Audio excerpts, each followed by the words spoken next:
Ditch those boring, generic emails and let's inject some brand personality into your follow-up boss communication. Alright, first things first, log into your follow-up boss account. Next, navigate to the admin section. You'll usually find this in the top right corner.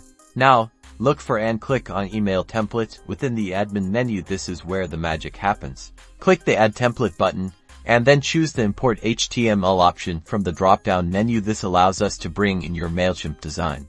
Now, head over to your Mailchimp account and open the email template you want to use. Find the option to export or view HTML. It usually lives under the Edit or Send drop-down menu. Copy the entire HTML code.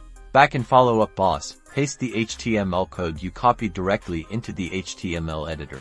Give your template a clear name and description so you can easily find it later. Don't forget to use Follow-up Boss's merge fields, like first name or property address, to personalize your emails even further. These are usually represented by curly brackets, like this first name. Finally, save your template and you are ready to use your professional, branded email within Follow-up Boss. You'll find it in the email composition window, ready to elevate your conversations.